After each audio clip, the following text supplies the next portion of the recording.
Recording. All right, here we go. Sweet. Okay, so first let's go just do a quick breakdown of what isometric is. If you go to your grid tool, there's no shortcut key for it. So you just have to click the grid tool and you'll notice that there's already an isometric grid on Fantasy Regional HD. That's the style that this map was made in. And I'm also going to change this over to 20 instead. So I'm doing half of what the current is. So I go type in 20 and my isometric squares are going to be a little bit bigger. And I'm doing that on purpose. And this doesn't have to mean 5 feet squares, by the way. If you are one of those individuals who likes to play on isometric battle maps, then this is important to know. Although these can be 5 feet grids if you want to. That's up to you as a DM or a map maker. So let's first explain what isometric is. Isometric is a perspective style that doesn't have any vanishing point whatsoever. So if I was to make a line like this and put it down, and make sure that also when you are using the isometric grid, put the all the way down to layer 5. I'm sorry, go ahead. Oh shoot, and you're not seeing it right now? Oh shoot. Okay, give me a second, let me fix that. What on earth? Here we go. I think I got it. Sorry about that. Can you see it now? Perfect. Okay, sorry about that. Okay, so that's so funny. Great start there, buddy. Okay, so in Fantasy Regional style, you'll have the option for an isometric grid, as well as the other grid options, the vertical hexes, squares, and the isometric. All I'm doing is just changing the default for this first. Take that grid and take it all the way to layer -5, because I want all my stamps to be over on top of the grid, and I just want the ground to have the grid, because you don't need the grid for the wall, right? And I'm also going to be using the grid as a guide for things as well. So let's quickly explain isometric again. I'm going to use a path tool and show you that with isometric, there is absolutely no vanishing point whatsoever. So all of the sides of isometric, copy, paste, is going to be exactly the same. So if I go like this, you'll see it's exactly the same. Same thing if I flip it like this, copy, rotate it. You'll notice that all the faces are of equal value, so it doesn't change. And you can rotate these. And so since we're doing an isometric, you need to know what that's going to look like first. So let me make a quick little model. This is what we're going to be making right here. And so what you have is your floor. That's that bottom tile. And these are the two walls, the two faces that you're going to work with. And that's basically what an interior is going to look like, right? So I'm just going to keep this. I'm going to group this as a model so it's there in the corner so you know what we're working with. That's all that isometric is. There's no perspective outside of those 3 equal faces. Does that make sense? Any questions about that? Doesn't sound like it. Okay. So now when you start your isometric map, the first thing I like to do is to have the background be all black. And to quick fill, you just go straight to your brush tool. That's the B key. Switch over to the color tab. Choose black. It should be default. And then to make sure you select the 2 key to go to the BG, that's the background layer. That's anything made with the subtract mode of the mask tool or the default canvas, okay? Go to your rectangle shape, click, hold, and drag across the whole screen, and that acts as your quick fill, okay? Once that's done, the next step is to add your floor. That's the first thing that you're gonna make. You're gonna use the add mode of the mask tool. You can just click the M key. You can click add, just A or D, I think is the subtract. Yeah, A and D are your shortcut keys. So you want to do add, and you want to switch over to your grid, okay? And I'm going to drop it down to 1. Now, the minute that you do this, just push down 1 like this just to see what the mask effects are. You're going to go to advanced settings, and I'm just going to turn off all the mask effects, okay? They don't need to be on at all. We'll mess with those later. First, let's make the basic shape. Let's just make a square, a large tile first.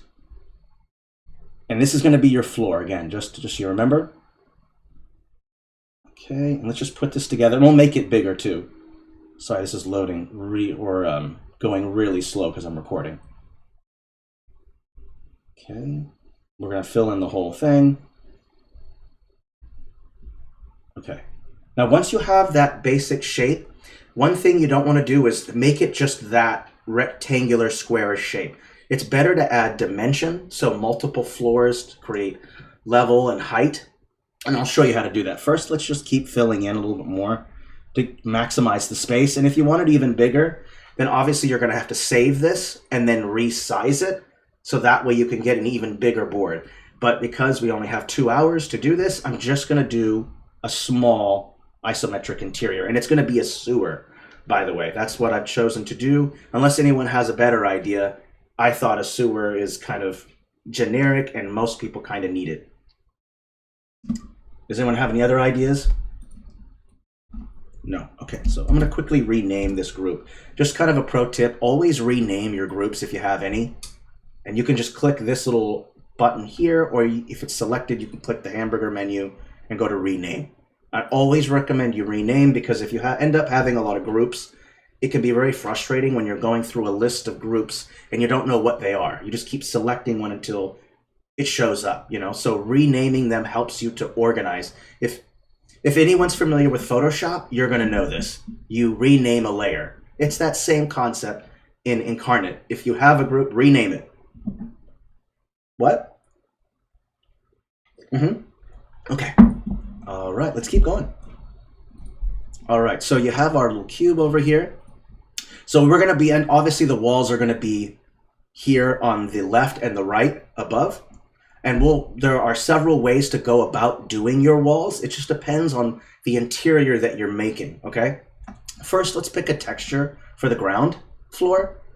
So you just go press that B key, click texture, and I'll make sure to turn the custom off. And there are really only 2 kinds of textures that work for kind of ground, and that is the pavement 1 and pavement 2 textures. And make sure that you select that A key, or I'm sorry, yeah, oopsie, undo, my bad. Make sure you set FG, and that's that 1 key. Press enter or apply button, and it will show up here. You might have to change the setting of the size. These look like really small, so we can increase the size of these way up like this. Let's press enter again, just see how it looks. Normally I like to zoom in and just kind of take a look. Yeah, that looks nice. I kind of like. You want to be able to see the artifacts, the stone, fairly well. And I think that works really good. And we'll just say that one of these squares is 5 feet, and that will work as our scale. So, and also think about the stone. So if that's about 5 feet, those stones are maybe about a dozen inches or so if you're using the imperial system. Well, if you're not, then that's okay. I'm an American. I use the imperial system, even though it's weird. Also, I think I'm going to change it to where the floor is a little darker. So you can go to your advanced settings. If you don't see them, just make your window bigger, okay? Or you should be able to use your scrolling down with your mouse wheel. So, and I think, I don't think there's any bugs or anything with that right now. But so once you've done that, go switch over to filters and then change that brightness down. I'm going to make it a little bit darker because it is an interior. And we'll use light sources to lighten up certain areas. So let's just press enter again. That's a little too dark. Let's just do it one more time. Maybe 60 should be good. Okay, that looks good. Okay, I'm going to quickly save. 41 changes isn't much. I'm just going to put isometric. Sewer. Let's save. I like to save about 100 changes or so. I'm really, really paranoid. If there was like a badge for saving, I would get like the paranoid badge or something. Because I just save frequently. I don't want to lose my work. Okay, so now once you've made the floor, you want to think about what the walls will be. And again, there are 2 ways to go about doing walls. One is to use like an actual wall stamp from Fantasy Regional HD. I just type in wall like this. Okay, hold on a second here.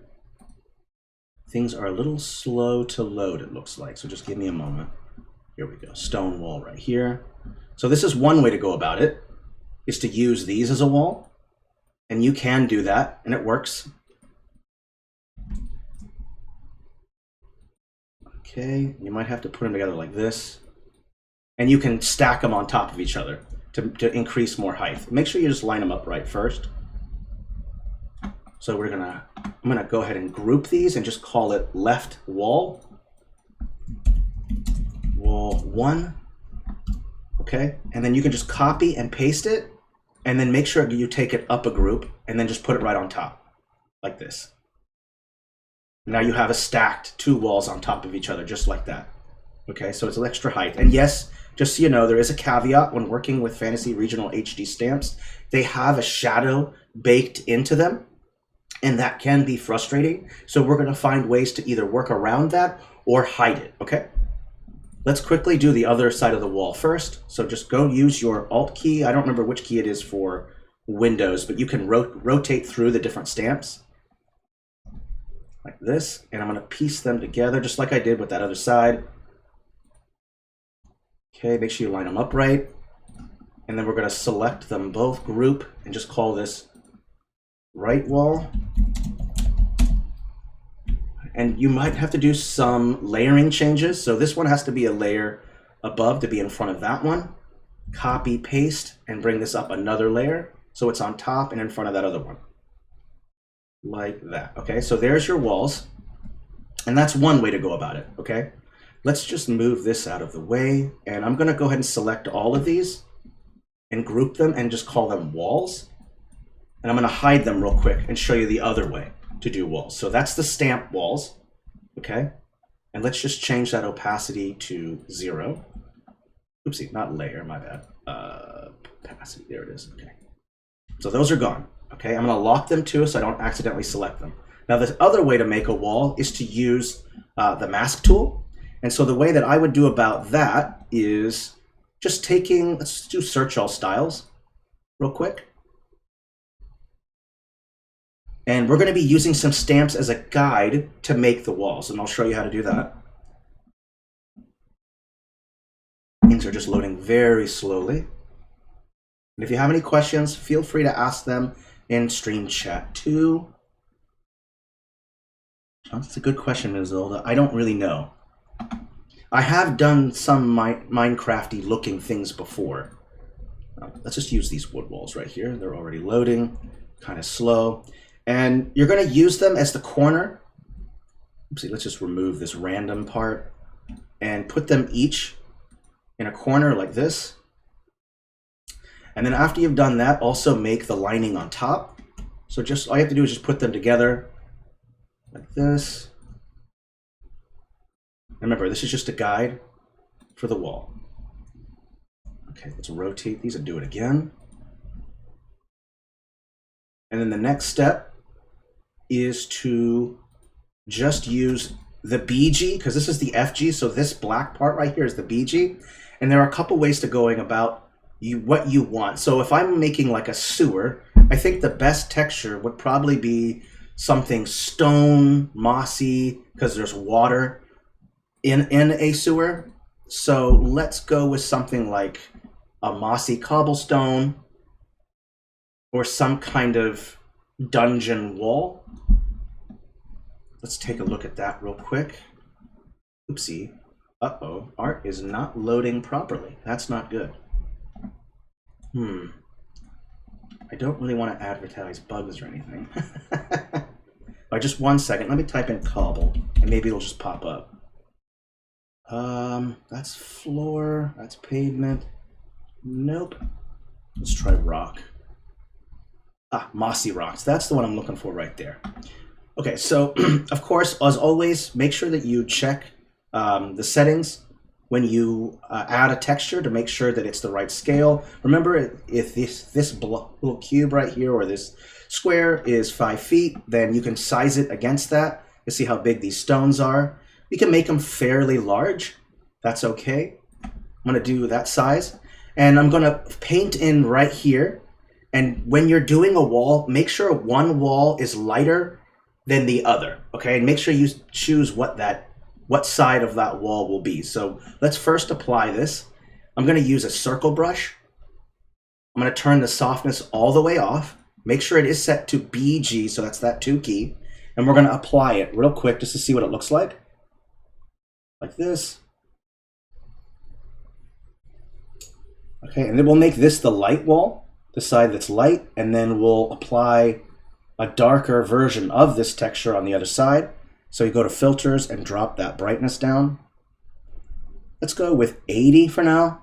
And it should be significantly different. Like you should be able to tell the difference between the two textures. Like, is that much darker than the other? It is, that's good.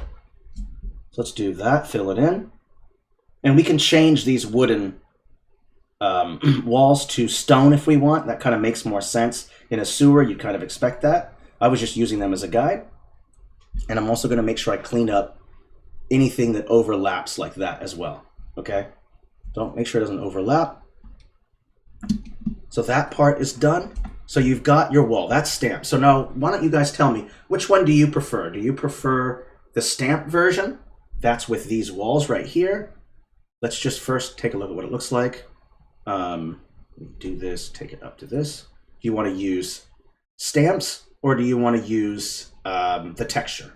Please let me know in voice chat too, which one sounds better. Brush, is that what that's your vote, Jeremy?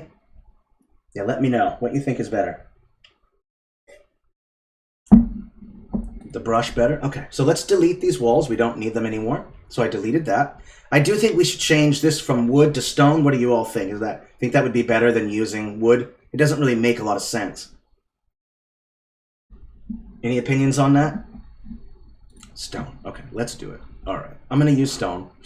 So I'm gonna switch these out. I'm gonna delete them, and you're gonna notice that it's looks a little janky on the side, and that's okay because you're using to hide that with the walls. So let's just find some kind of stone wall. I think that might work better.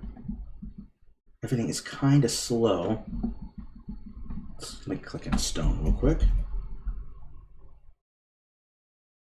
Holy smokes, I wish this wasn't running so slow. Let me type in sewer wall. Perfect, there we go. So we have these sewer rock walls. They're already green.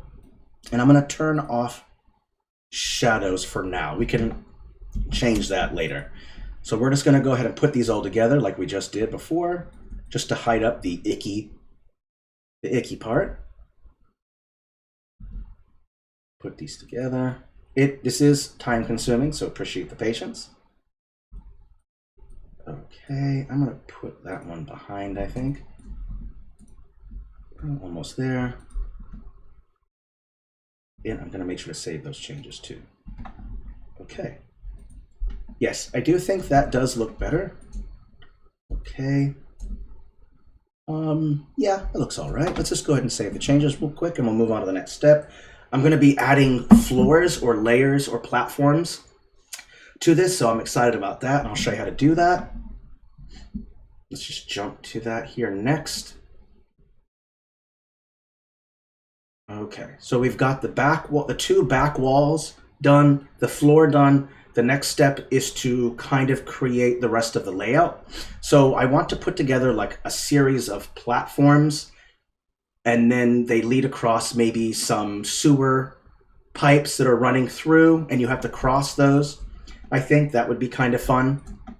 So I'm going to add in some more floor over here like this, and say that this is like another segment that you walk onto, and we can maybe put a pipe right here, something running through, and then we can also add maybe another segment over here as well, just for fun.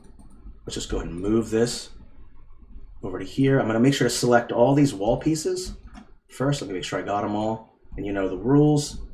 Group them, rename them. Okay, those are set up, and of course lock it, because if you're trying to place something else down, you're accidentally going to select this. You don't want to do that. Okay, that's no bueno. Okay. All right, so let's do that next step. So we're going to put together a series of platforms. The way I'm going to go about it is just using the same technique. I'm going to use these walls like this. We're going to create a platform like this. We're going to go across. Let's just make it go like this. We'll start here. Okay. Oopsie. I'll show you how to go about this. So what we're doing is kind of creating this sense of height. And I think I accidentally rotated these wrong. Let me go down just a little bit more. Let me select all these and go down. There we go. I think that's better. Make sure I just set it up right. And let's group these real quick. This has to be a little bit longer, maybe. I'm not sure. Let me put this together. It's always so time consuming to put this together. There we go. I think that's better. Okay. And the angle seems off too. Are these the right? These angles seem off to me. Let's just rotate them a little bit more. I think, there we go. I think that looks a little better. Sweet. Okay. Now we can group this. I'm going to call it first platform. We're going to have to change a lot too. I think the color scheme is so gray that the wall and the floor are kind of blend together. So we'll have to fix that a little bit too. First, let's just make our first platform and see how it looks and if it will work. I'm going to go over to the parchment world and I'm going to add some clipping masks. And I'll show you how to work those. I think we have official clipping masks that we're going to be adding that you can use, so you don't have to like use the ones from the fantasy or the parchment world. Okay, something is seriously lagging with my computer, so I'm going to save and refresh the page. See what is causing the issue here. Just for the patience, appreciate it.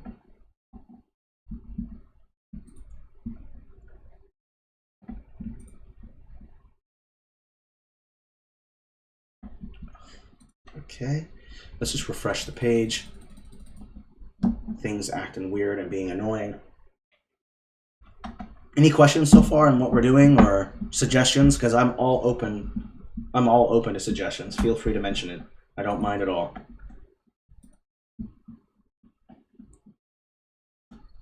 Okay, all right, perfect. All right, we're backing up and running. Hopefully this stuff isn't taking too long to load. Let's go to Parchment World. We're going to remove the custom assets. And under icons, I think the first set of icons has a clipping mask.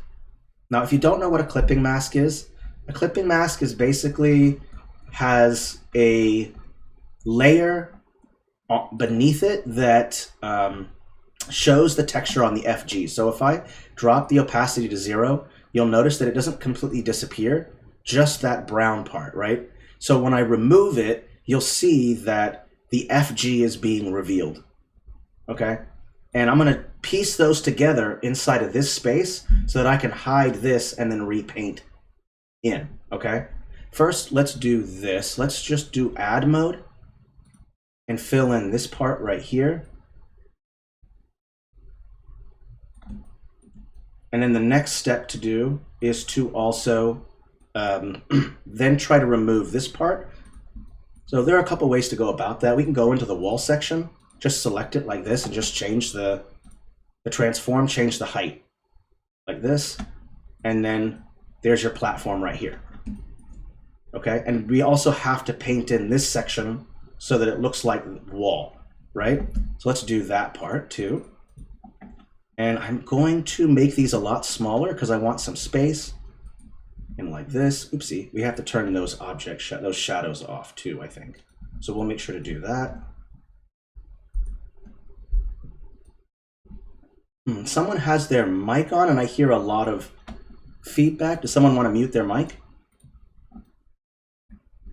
Okay, put that underneath and move this one as well. And change that height so it fits in.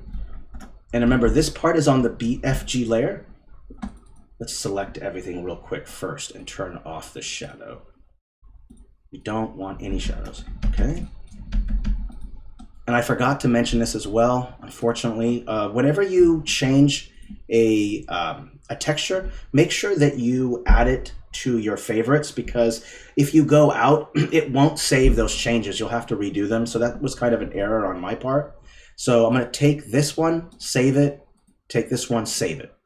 Okay, that's that little banner right there. And if you go over to your favorites, you'll see that it's there. Okay, to get rid of a favorite, just press that X button. Okay, so I have the two right here saved. Remember the face where it's going to be. So if I take this, drop the softness down and put that texture there, and then switch the darker one onto this side, like this. then you have a platform. Now, what you also want to do too is that you might want to change some of the wall pieces that are on that darker side to be just a teeny bit darker, just to add into it. So let's just take these and make them a bit darker. And these can be a little bit brighter, that's okay. Drain the brightness on this one. And let's also go to the wall part and just make these a little bit darker as well, just to keep the continuity of lightness and dark. Okay, I think that looks okay. First platform is done.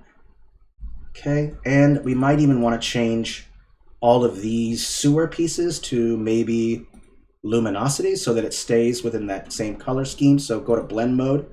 Make sure you have them all selected. Whenever you open up a group, it will automatically select everything.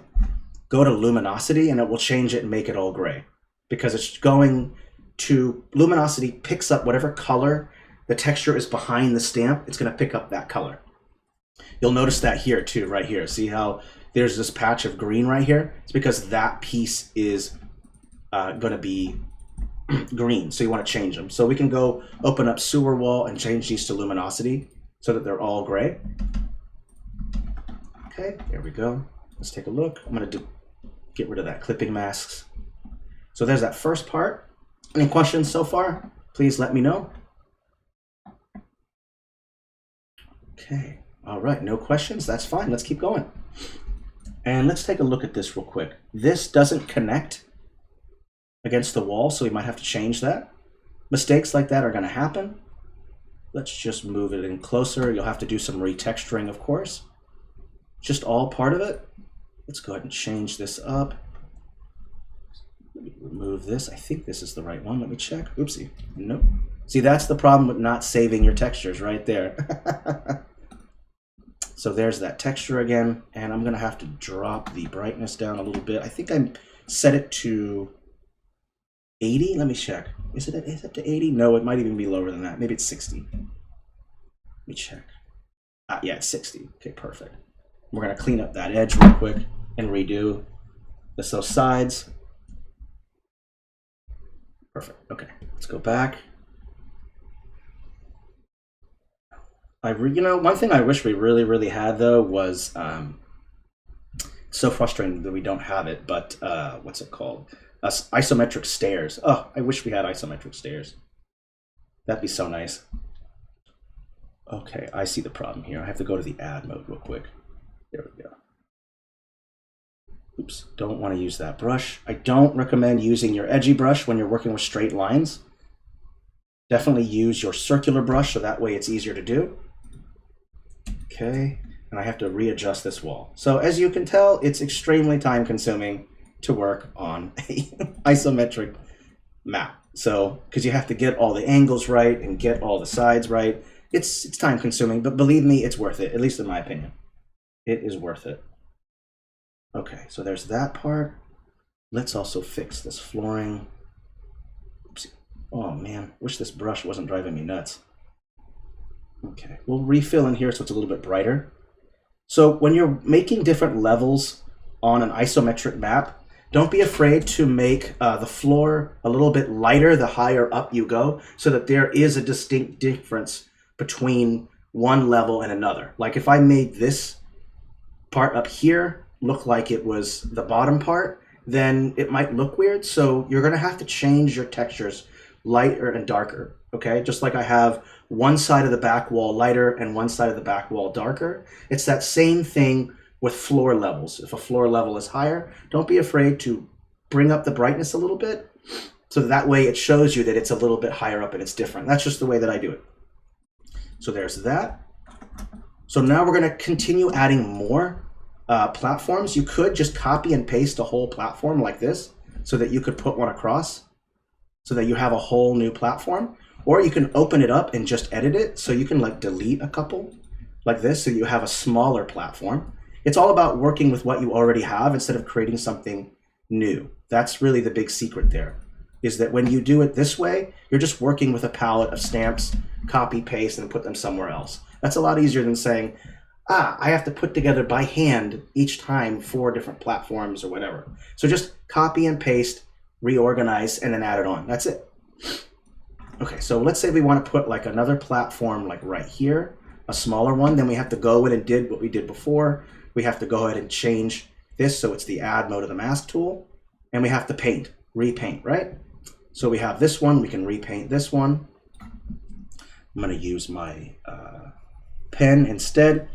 Any artists here, if you have a pen, it's so much easier if you have a tablet pen to work with Incarnate, just like with Photoshop. Using a mouse can be extremely difficult. Though I'm sure there are people here who are very proficient with a mouse, so I won't I won't underscore that in any way. Okay. And maybe eventually we'll get a isometric style.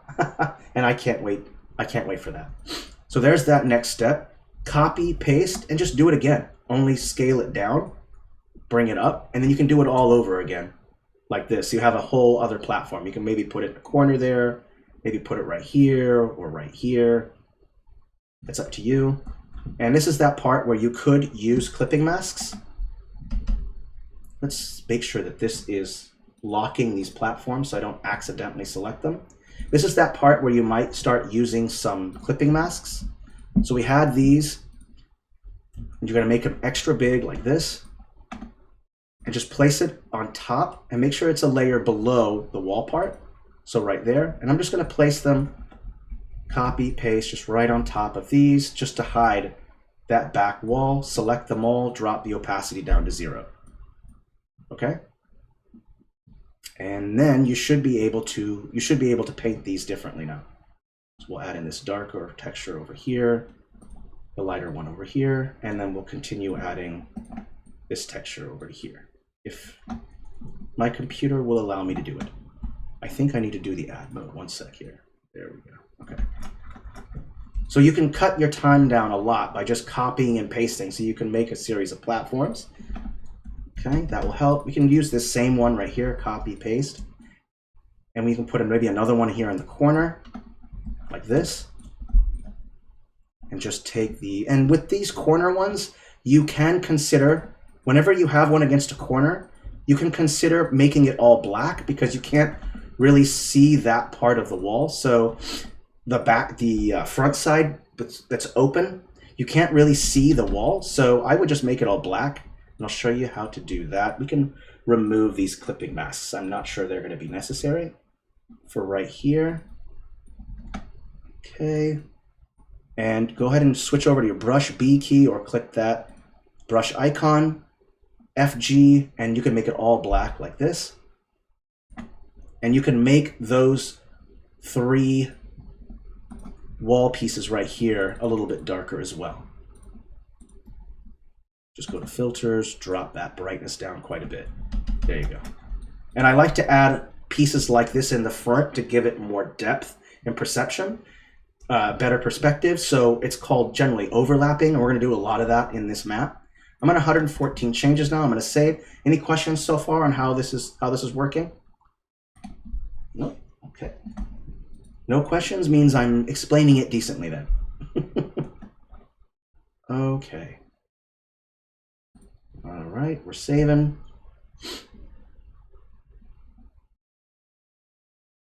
And I think what we should also do is add in some depth, more depth to it. So maybe we could add a section that's going to be below. So if you go to your mask tool, M key, go subtract, go to your grid blocks and drop it down to 1. And one thing you could do is make it look like there's more depth. So let's go like this. Add in a piece, and we're going to create some depth going down like this. So that, let's say there's a hole in the ground. And the next step is just to do the same thing we were doing. Take these stamps like this. Let's just make them smaller like this and take it down. Okay, one moment. We'll put all this together. Copy, paste. Go like this. And keep copying and paste them together. Same thing here, copy, paste. And we might have to do some flattening to a layer.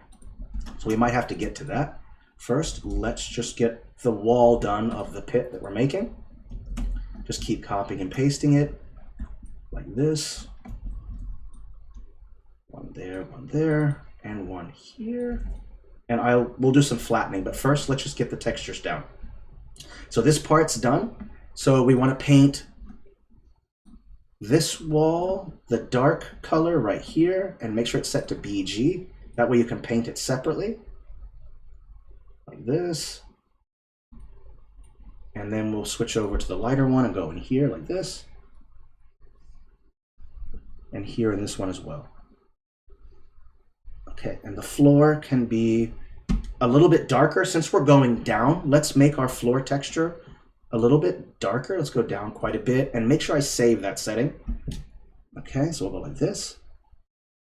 And then the last part we're going to do is we're going to do some mask effects as well. We'll do that in just a second. I think I see an error with this wall here. Yeah, these are not all the way. So let's fix that real quick. I'm going to select all these with Shift. Oopsie, why am I not selecting all of them? There we go. We want to make sure we line it up with the grid. That's why you've got that isometric grid on for, so that way you don't make the mistake. Let's go over to mask tools. And what we're going to do is we're going to turn them all on just to turn them all off except for stroke. And the reason why we're doing that is because we need the stroke to show the line work right here. You'll see there's a line. That's that stroke showing going down. So that's super nice that you can see that. Also, we're going to want to select every single one of these and then turn the layer off. So we'll turn that off. There's no layer shadow there. Let's just take a zoom out and see how it looks so far. Yeah, I kind of like that pit look. That's kind of nice. I don't know if this is really turning out to be a sewer or not, but we're getting there. And we're going to select these all again. And we're also going to change it to luminosity so that they're gray instead of that weird green. I'm just going to go ahead and check chat, make sure there's no questions. Yeah, I agree. Okay, about grouping items, crude icons. Yeah, agreed. Okay. So now some of these stamps are kind of overlapping. So you're going to want to select them all and flatten to BG. So once you've selected them all, then you just go to flatten to BG. Okay. And you'll see that it worked because you'll see that the grid is overlapping those stamps now, but at least they're there. Okay. We'll eventually turn off the grid because I don't really want the grid to be showing on here. And I'll show you a trick on how to make the grid only show up on where you want it to show up on a floor. That's going to require exporting and then repainting. And I'll show you how to do that shortly. For now, we're going to keep the grid on because we're using it as a guide for our line work. Because all the lines are going to be the same, right? So we don't want to turn the grid off yet. Okay, so much of the landscape looks kind of done. I guess there's some pieces right here, and we don't even have to put a wall on here if you don't want to, though you can. I would just put a wall on this side so it doesn't block it, and we can lead maybe like a little pathway leading into this room, and we don't know what that is. Maybe you can put a chest in there or something. And we'll put another pathway leading into here like this. Okay, so now you've removed that just one monotonous shape of just this rectangular building that looks kind of unnatural, right? And you can add in some funner stuff if you want to remove all those straight lines. Sometimes straight lines look kind of weird and you don't want that. So take your smooth off, make sure you turn your edgy brush on, set it to 1, and you can go like this and kind of create some parts that pop out like this so that you're removing some of those straight lines, giving it a more dungeon, natural feel to it, as you would kind of expect in a kind of a sewer, right? In a sewer, not everything's going to be straight lines. There's going to be some odd, interesting, kind of natural shape going on, and that's what we're going to be doing here. We're breaking up all those crazy straight lines. So let's just do that real quick. Oopsie, undo that, my mistake. And we're just going to kind of just break up some of these straight lines so it doesn't look weird. There we go. All right, let me just take a step back and look at it. I think that looks a lot better when you kind of add in those random shapes. Let's do some here as well. And keep some of the straight lines because that looks kind of nice. Like there's a room, and so you don't want to delete all the straight lines. So what makes it interesting is the contrast between straight lines and the non-straight lines, those edgy shape brush that you're working with. There's a contrast there, and that looks nice. And don't be afraid to also do the same with subtracting as well. Like you want to say you want to push it in like this, okay? Something like that if you wanted to, or you wanted to push it in like this, okay? Just to give it more character. I'm not gonna do that because I didn't create a shape that allowed me to do that, but maybe the shape that you made will allow you to do that. Or you can just put a hole in the floor like this.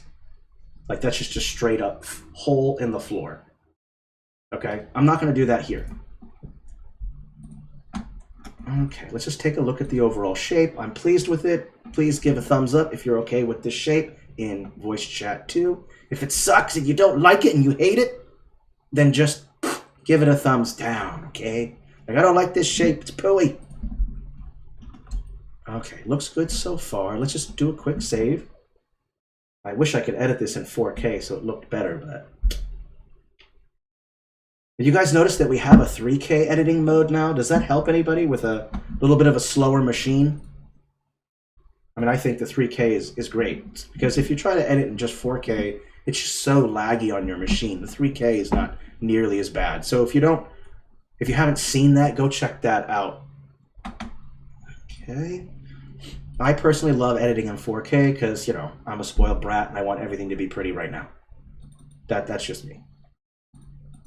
Okay, let's just take up this first platform, and I'm going to fix some mistakes that were made. There we go. Level that up. Okay. I think we are almost ready for the part where we are going to we're going to actually start putting some stuff in it. So that's like one of my favorite parts. Let's get to that. So go to your catalog, open it up. You can press the F key. We're going to go to Fantasy Regional HD. We'll open that up. We're going to let the art kind of flood in. And one thing I think that would look really nice are like cracks, crevices, stuff like that. And that just adds a more natural feel when you're working on something. Like, let's just say there's a crevice that you have to go across to get to this area, okay? Oh boy. You are slow to load. What is happening? Come on, you can do it. Oh my goodness. There we go. I think I got it. Okay. So there's a chasm here, and don't forget 5 feet. So let's make it fairly big so that people will have to either jump across it, whatever kind of dice roll that is, challenge or whatever. Let's also change it to a different blend mode. So switch it to luminosity so that it blends in with the ground texture. But let's also change the brightness as well, because it has these highlights right here around the edge, and you want those highlights to blend better with the ground texture. So just drop that brightness like that, and you can also change the contrast as well.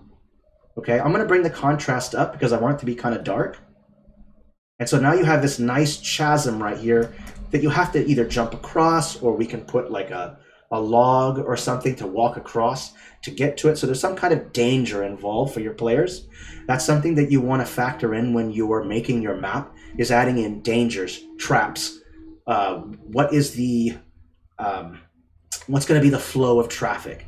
What are going to be obstacle things in the way that's going to obstruct your players when they're trying to move around? This is one thing, a chasm. And if you're going to add a challenge in a certain section of the interior of a room, then you're probably going to want to put a reward in it as well. Okay, so if you're going to add this chasm, there's a challenge for your players, you're going to want to add some kind of reward. So over here we can put like a pile of treasure or a chest or something that rewards the players for like accomplishing this challenge. Let's also add in some other cracks as well. It's kind of weird if you just have one crack. So let's add in a couple to give it some character. Let's just put in these two, and you're going to do that same thing that you did before with these two, is just change it to luminosity. Okay, and if you don't want to do that, you can also change it to saturation 0 as well if you don't want to do the blend mode, because sometimes the texture underneath that you're working with might not be the same color that you want your crack to be. That sounded weird. So Let's just do the luminosity thing again and change that brightness. There we go. I think that works fairly well. Okay, so we got some cracks there. Chasms. I'm just going to use the word chasm because when I use the word crack, it just doesn't sound right. So I'm not going to be doing that. Okay, and then one other thing that I like to add are these, I think they're stalagmites or are they stalactites? Oh shoot, I can't remember. What are you? Let me do a show title real quick. I remember there's stalactites and stalagmites. One kind of grows or goes on the ceiling, and one grows off the ground. Let me just see which one it was. Oh, it doesn't even tell you. Lame. I'm going to use these as well. I think it's kind of nice to add in these kind of pieces to give more natural look to it. And there are two ways to go about adding these. One is to make a silhouette like this. So if I go like that, it makes a really nice silhouette. Make sure that you put it in the base of it in the black background area. And what that does is it just adds a sense of depth to it, right? And I'm just going to put a bunch of them all around like this. Okay, so we'll put one here. See, make sure that we do that one here. One in here might look good. Let's add in one here as well. This might look good, overlapping quite a bit, and add in one right there. A couple here maybe. So there's that part. So you've added those that part, and then go back to 100% brightness and change the saturation all the way to gray. And then you also want to put some of these up against, let's say, against the wall like this. And we're going to create this natural kind of cavern feel to it by putting these like this up against walls, corners, edges. Let's put a big one maybe against this edge right here like this. And make sure that it's a layer above the platforms. So make sure you do that. And what I'm going to do is kind of hide some of these stamps right here because they look kind of weird. That's a trick that you're going to be doing a lot when working with an isometric map, is hiding the inconsistencies, the things that look weird, okay? That's just because we don't have an official isometric style. So it really isn't meant to be used this way. This is technically kind of a power user thing. So you just have to kind of work with it in this way until we get an official isometric style, which I would love, absolutely love. Okay, and let's also add some that overlap here like this, so we can put one there, put one here, and let's put some on here as well, up here on top, and one right here. It's becoming less of a sewer, I think, and kind of more of a cavern. So can I cheat and, excuse me, say that instead it's a cavern? Because it's kind of what it's looking like now, in my opinion. Looks more like a cavern. So I'm going to switch that. I'm going to change this to cavern instead. Just edit the map details, call it isometric cavern. Cavern. That doesn't work. Chasm and not chasm. Oh my gosh, have I been pronouncing it wrong the whole time? That's so awesome. Yes. My bad. Okay, chasm, not chasm. Just want you to know that. Okay. Ooh, and I want to put this in far enough. I don't want our players to be able to walk around it. You got to put it somewhere where it's not going to be difficult for the people to get into here. So we're adding more of the natural features. We have an hour left. Let's just go through our list of stamps. And for me, I just like to go through the stamps and just see what might look good. And I like to start with the natural features first before I start adding things like light sources, maybe a chest, or man-made looking things instead of the natural things. So that's a good place to start. I'm going to use these plateau rocks. I think these are going to work kind of nice. And we're going to put in some, just like these rocky sections here, like this, and we'll change this as well to overlap this one, and then we'll put another smaller one in the side here. Let's bring it down. There we go. like this. And we're going to also change the luminosity or the blend mode to luminosity so they match in with the ground texture. We might want to make them even brighter, I think. There we go. I just kind of want them to match in with that ground texture. And I think we're going to do a lot more with the ground texture as well. So we'll be adding in some cracked ground and some other stuff like that. Let's just do that now because this is very plain. It's just all stone, and I kind of wouldn't expect that. I'd expect maybe some dirt, some cracked ground, other things like that. So let's just do that real quick. What is this right here? Let me quickly just see what that is. There we go, add mode, got it.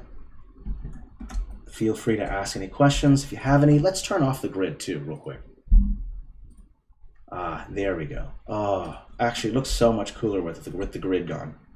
Yeah, I like that. That's cool. Okay, so let's do some stuff to the ground. There's a really great texture in the orc pack. Let me see if I can find it here. I forgot the name of it. I think it's called dry grass. I can't remember. That's it right there. This dry grass is a great texture. You're going to have to change the size. And I would also change the brightness of it. Okay. Bring the saturation up. Drop the opacity. And just kind of put it on, oh, sorry, FG, like this. And we're going to break up the monotony of the ground texture, which is just a bunch of stone. And that can look really weird, and it doesn't really look nice when you have the monotony of one texture on your floor. So let's break that up. And don't be afraid to even put some over. This is set to a blend mode luminosity, so it's going to pick up that ground texture. It's okay if you get a little bit of dirt to show up on these stamps as well. You would kind of expect that. There's dirt on the ground, people are walking around, and they're getting dirt on these stones that they're jumping on top of. For me, if I was running this as a battle map, then those stones are like a kind of an elevation that players can go on top of to give an advantage over their enemies in regular combat. Having elevation gives you as a player in a siege or you're defending, elevation gives you a tactical advantage. So that's why I'm having some stones and some things for your players to interact with. Excuse me. Still just slightly a little sick. Not quite there yet. I'm getting close. So let's keep adding in that dirt. Now when you add dirt down here to this lower part, make sure that you drop that brightness of the dirt, okay? And we're also going to have to also find ways for players to get up and down these things. So because we don't have official stairs, maybe we can do like a Shadow of the Colossus kind of technique here, where we're going to create a series of vines for your players to climb up to get to these platforms, because we don't really have isometric ladders. We don't have isometric stairs, at least not yet. So you'll have to be creative on how your players are going to get to these higher sections. And the only thing I can think of is kind of, climbing like a vine work to get up to these spots, giving you a lot of advantage for any monsters or creatures or baddies that are going to be running around on the base floor, okay? Let's just keep adding this dirt. Put some up here as well. So that dirt part is done, okay? Oopsie, let's put some up here as well. So that part's done. The next step is to do some dirt down here. So let's change the brightness just a little bit to what's a little bit darker. Increase the size, and I think it's set to BG, so let's do that. There we go, that's done. And then we're also going to take a cracked ground texture. So if you just type in cracked, okay, you'll see there's a cracked ground texture. Let's also change that size so it's not huge. I think let's bring it down a little bit so a lot of the artifacts are going to show up. Okay, let's bring up saturation to maybe 41. And I'm going to take the cracked ground and I'm going to put it up against these where the broken or this unnatural area is right here. So not against the flat parts, the straight lines, but these parts right here. So I'll add it in. Let's go full 100%. And what I'm doing is kind of creating this, oopsie, set to FG, my bad. It's kind of creating a cracked ground effect like this. And what that's going to do is create a little bit more dimension. So let's go ahead and put them here, definitely along this edge here. This, and the more strokes that you go over, the more this is going to show up. So if your first stroke going across, it doesn't show up enough, just go over it again. Okay? Each time I go over it, you'll notice that it shows a little bit more. Okay? So make sure that you do that. Okay, and this cracked ground just adds some nice depth to it. Let's add some here too among these stones. That's nice. Let's add some at the base of these stalactites as well. Because what I'm doing is creating a transition between the stamp and the floor texture. Because if you look at this right here. If you look at this piece stamp right here, it's just a shadow here. It looks kind of dark, and the transition between that stamp and the ground texture looks weird. But if I apply these kind of cracked ground texture to it, it allows the eye to smooth out between. Let's actually do a little some rotating with this texture so that more of the cracked ground will show up beneath the base of it. Let's also do an offset like this and then bring it down like that. And I'm going to go ahead and apply again so that some of that cracked ground will show up at the base like that. We'll do that same thing here. And we're going to do it with all of them here as well and right here. And it really just adds just that nice depth that I like. Okay, some here as well. Okay, let's just step out and take a look. Kind of look for areas that we kind of missed. Some spots right here. Okay. 78 changes. Let's go ahead and make a save here. Let me just take a look. Yeah, I think it's coming together pretty good. Okay, awesome. No questions so far. If you have any, feel free to ask. It's over, Anakin. I have the high ground. Revenge of the Sith. Oh man, good one, Mima. I love it. Okay. So I think much of the natural part of this has been completed. I do have kind of a fun idea that might be interesting. We could remove also some of the flatness of these back walls. So we could take the walls in the back, and we can even kind of delete. We could, oopsie, I don't want to delete them all, just some of them. So let's just delete some of these walls. And the reason why I'm going to do this is just to give it even more depth. You see, we have this kind of open black space right here. It doesn't hurt to kind of maybe add in some, unless you're going to put like a legend or something or a title in that space, but sometimes it's nice to break up that space. I can't remember if this is the add mode of the mask tool. It doesn't look like it. I think it's just texture. So let me go over to my favorites. I think it's this one. And we're going to go use the Edgy Brush just like we did with that floor. And we're going to remove the smoothness, which for some reason is not working. Bizarre. Okay. Let's just go with BG and let's just see how it looks. And I'm just going to create some sections that kind of go off like this, and we're going to break up the monotony of those straight lines like that. In fact, we could just probably delete, well, no, let's keep that corner piece. That might be good, and that corner piece, but here's nice. And then from here, I would also recommend dropping the opacity down quite a bit, so that way it kind of looks like the floor is fading away. So, or sorry, not the floor, the wall is kind of fading away like this, and we'll create little sections like this, and it kind of creates this illusion of depth. Let me take a look. It might not look right. Possibly this cube is, the whiteness of this cube is throwing me off hardcore, and it kind of looks like it. I don't think I'm actually satisfied with that, so we're going to go to our history and we're going to just undo all that because it just doesn't look good in my opinion. Let's just restore it to its original. That's super nice about this. You can restore things. Let's go back a couple more. Might take a second. There we go. Oh no! Oh no! How'd that happen? Oh no, wait. Whoa, that was weird. That was so weird. You guys saw that, right? Did I go crazy? Did I see that? Did you all see that? All right, you can do it. There we go. It just jumps right back. Okay, that was super weird. What? How'd that happen? All right, let's just go fix that mistake. My bad. Sometimes you're just never satisfied with what you got. Okay, yeah, I'm not going to do that. This just doesn't look good.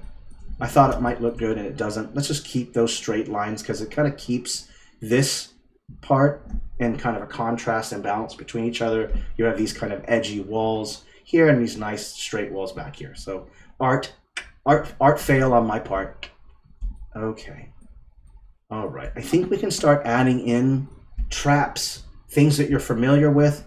If you don't know what to put in your dungeon, like your isometric dungeon, there's always crates, barrels. It's kind of like a catch-all thing that you go to when you don't know what to put in there. Like, what do I put in here? I don't know. Okay, so if you don't know, again, crates and barrels, that's always a big one for me. So we'll just type in crate. And I think the crates and barrels should pop up. Let me check. Where are you? Oopsie, I think I have all styles on. Let's turn that off. There we go. Okay, and now let's turn the grid back on because we do want to remember what our 5x5 grid is. So we're gonna have to turn that back on real quick. Excuse me. So that when we look at the crate or a barrel or whatever, we want to make sure that it's not like absolutely massive. Like this is 5 feet wide crate. Is this massive? This won't work. So let's go ahead and use this, bring it down. Barrel's probably going to be about that big. Okay, let's just go with that. That, I think, let me see here. Yeah, let me see here. Put it on the side real quick to see. About 5 feet long barrel. Yeah, could be a little bit short. Let's do that. Okay. Remember, these stamps have baked in shadows. Okay, so just kind of keep that part in mind. Let's go ahead and put in some other things like a sacks, barrels, crates. Let's put one up against here like this. Oopsie. And you might have to bring them up a layer, so just make sure you remember that. That has to go up a layer. There we go. Let's keep going here. Let's add in another crate here. And I'm just going to put them kind of overlapping things. So like I had this one overlapping this wall, this one overlapping this wall, one overlapping here. And overlapping is how you kind of create this sense of depth. Okay, put one there. And maybe we'll put a couple over here as well. One right there. Let's take a step back to see how it looks. Okay, crates look okay so far. We also want to add in some other things. You know, there's some, we can add in some cranes. Maybe there's something down there. So the crane is going to go down and pick that up. And there should be another one, I think. This one right here. Ooh, this one's really big. So you could put this one like right up here maybe. Like this. And also kind of keep in mind that when you're kind of populating your ground space, think about your players and how they're going to interact. You want to leave enough space to where they at least can move around. If you populate your floor space with too much, then players won't have a lot of room to move around. I mean, obviously the way to fix this is just to make it a battle map, orthographic, completely top down, no perspective at all. But there are some people who clearly like isometric maps for battles. I've used them in my DMing experience. I think they can be kind of fun, though they are challenging to both make and to work with as a DM. It just depends on, you know, how you're going to run it and everything like that. So I know that there are isometric channels on Reddit, and I've seen people's, you know, isometric maps, and they look really great. And other DMs seem to be able to work with them fairly well. Beer. It's just a dwarven sewer. They hide beer there. A lot of beer. Yeah, big barrels of beer. Can we call this like the beer cavern? I'm just going to rename it.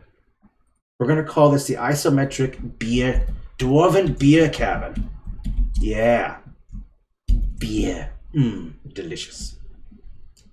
My wife and I just watched the Hobbit series from episode 1 to 3, like back to back over the whole weekend. So it's kind of fun to talk about dwarves and beer right now.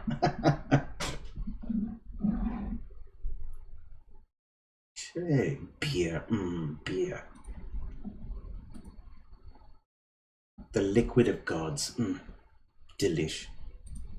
Okay, so let me see what our time is. 11 o'clock? Yeah, we got some time.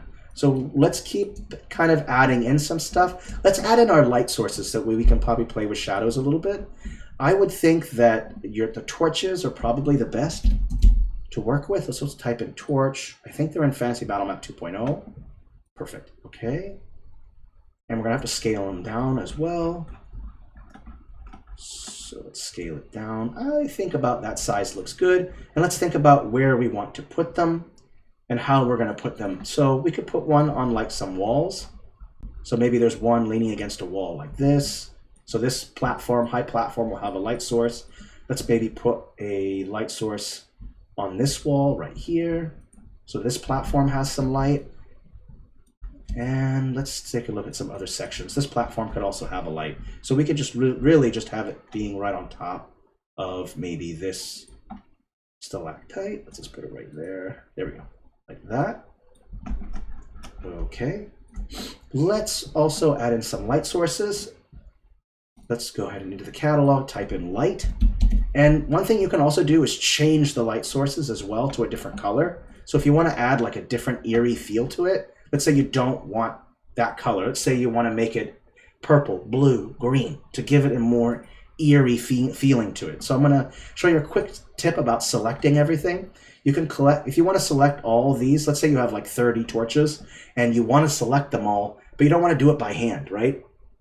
You can do it one way by just typing in here torch into your objects and you can just go select all. There's that trick. You can select one, go to the hamburger menu and go to select all from the stamp set and they'll all be there, okay?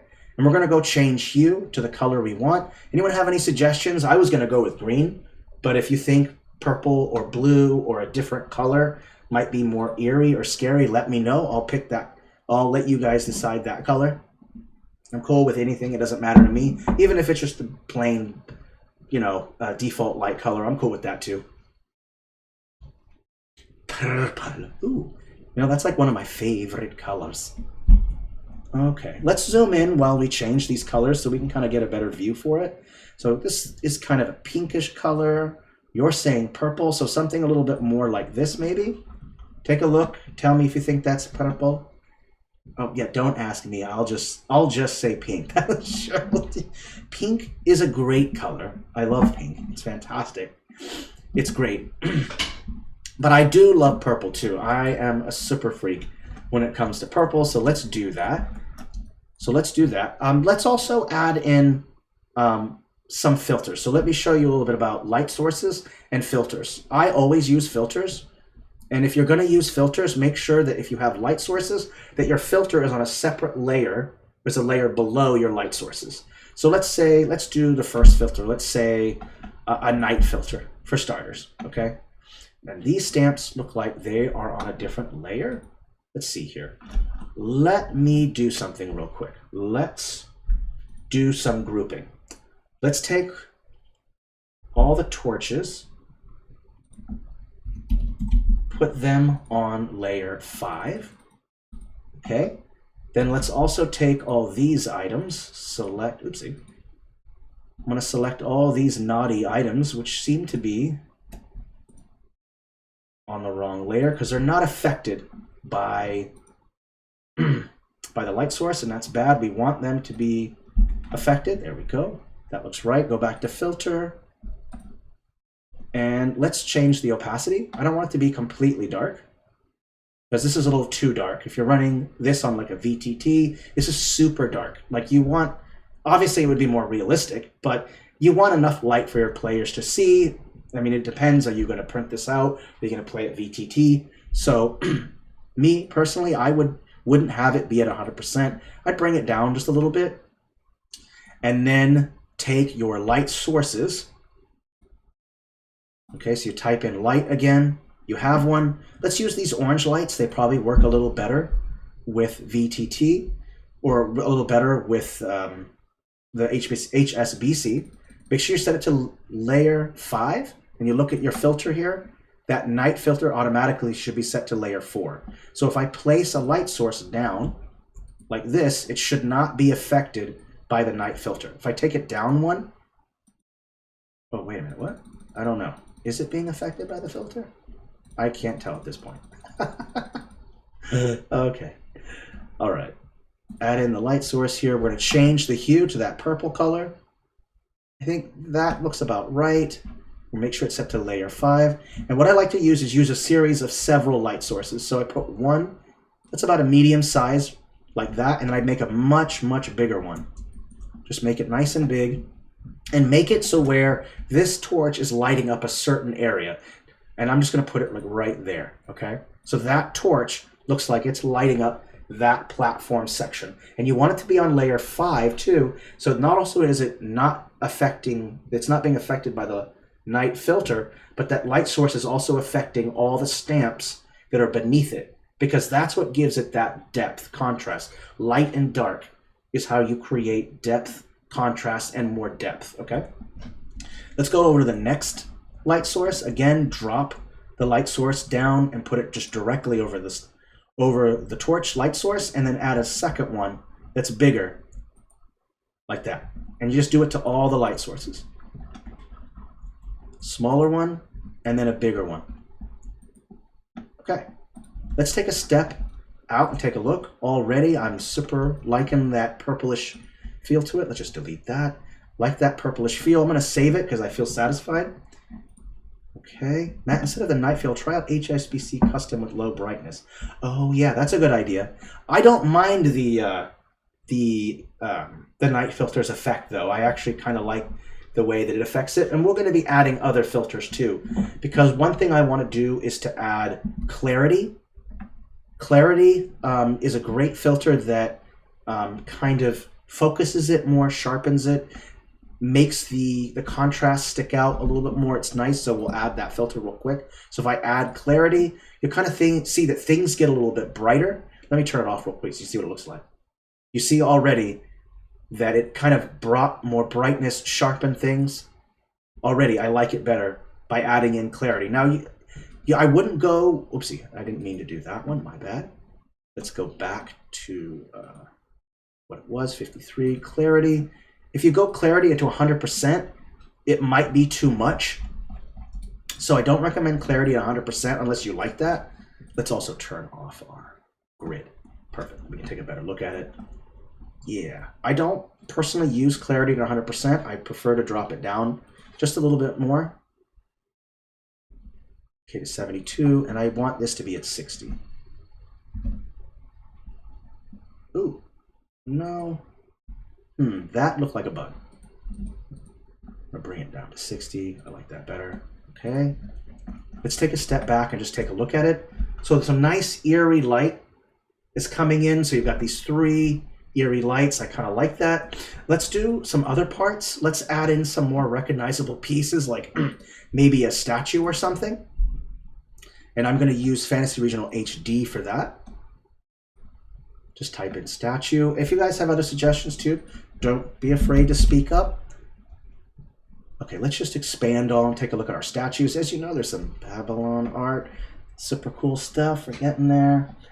I don't know, what do we want? Maybe a dragon statue might look good. Someone said it was dwarven, so maybe we need to add a dwarven statue in there, I think. Let's do that. Let's add in a dwarven statue, maybe down here. I believe it's at layer 5, so we might have to drop it down a layer. Like this, and again, you do have that shadow problem right here. So you'll see there's a shadow right there. So that's gonna be slightly problematic. It might be okay because there is a light source right here. So that might look okay. I would also maybe drop the brightness down a little bit darker. And you can even add in a torch if you wanted to, maybe even on top like that. So it's on top of his axe handle. And you're going to do that light source trick again, of course. So add in a light here, a smaller one, and then add in a darker one or I'm sorry, a bigger one. Oopsie, not that one, this one. Just put it right there. Okay, that looks good to me. Just take a step back. There we go. Spooky, ooky, spooky. Loving it so far. Thank you, Dodo, by the way. I am going to test that out. I don't normally use the brightness setting from HSBC for the night scenes, but I'll be sure to do that in the future. I'll be experimenting more because I just haven't done that yet. I don't want to like talk out of my butt and say, yeah, I don't like it. I haven't done it, so I'll just admit I haven't done it yet, so I will test that and check it out. Okay, I'm just going to do like a paranoid save real quick. We're getting there, and thank you, by the way, Edward F.